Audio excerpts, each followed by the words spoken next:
Picture this.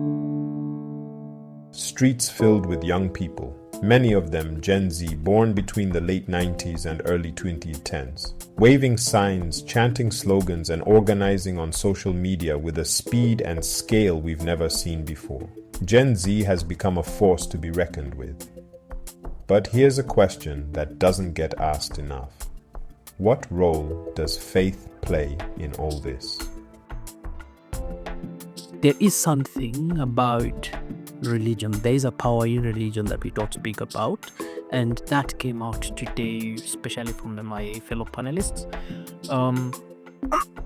We may not acknowledge it, but religion plays a critical role in how we function, in how we do our things, in our politics, in our governance.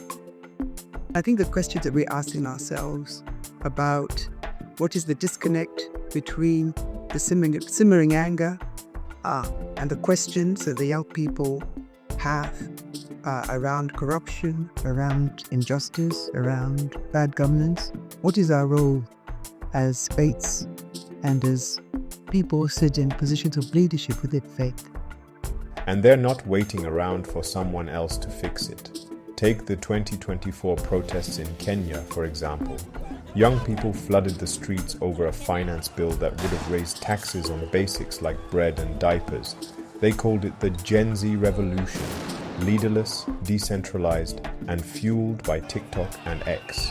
These aren't just outbursts. They're movements driven by a generation that's tech-savvy, outspoken, and impatient for change. Luke chapter 4, Jesus makes known his manifesto. One of the things that spoke to me so profoundly as we examined that text in our group discussion is the simple fact that after Jesus opens his scroll and reads it in the synagogue, then as he rolls it back, that all eyes are on him. And the question posed by the facilitator is, what would you do if all eyes were on you? Must come up to support the youth agitation and guide them on the truth agitation. What we are seeing happening today is something that we need to work and bring our hands together on the deck in order to bring solution to it. Otherwise, in the near future, the whole thing is going to consume us.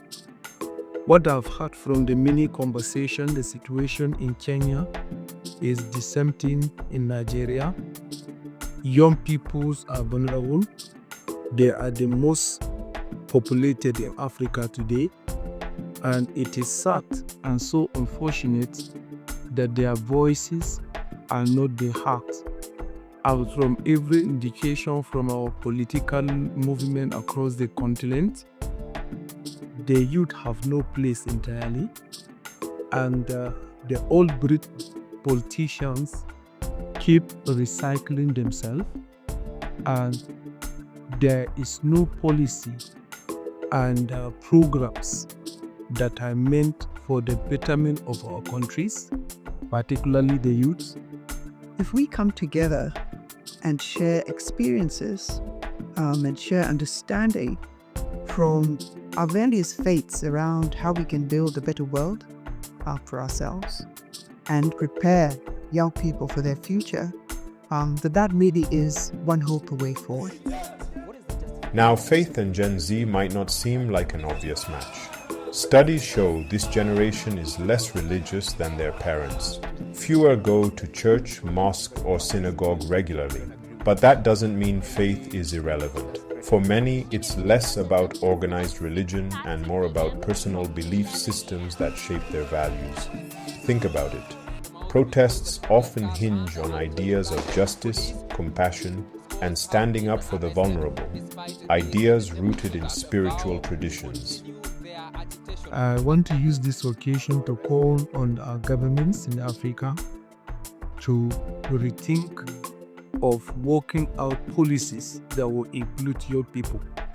Not only that young people deserve places in government, their voices need to be heard so that they will be able to bring strong innovations that are youth-oriented into the system of our governance, because they form the larger part of the communities across the continent.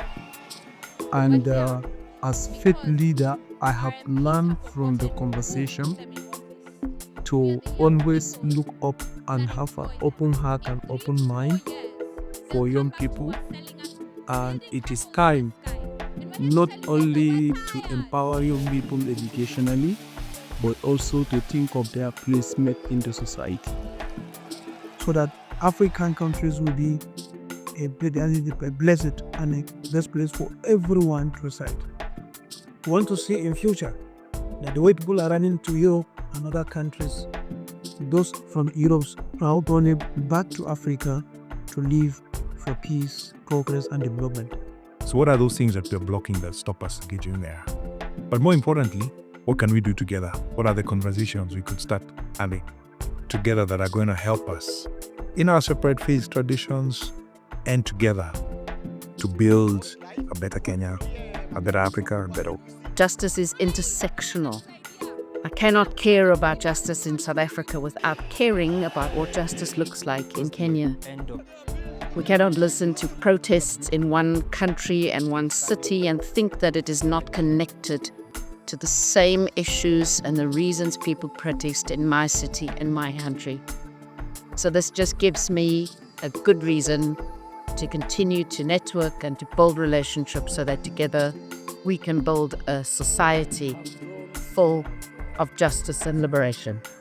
My takeaway is that when people who love each other can get in a row, even when things haven't gone right before, things can be made right and we can prepare and begin again. Gen Z's protests aren't just about anger or hashtags. They're often about a deeper search for meaning, and faith in all its forms plays a role.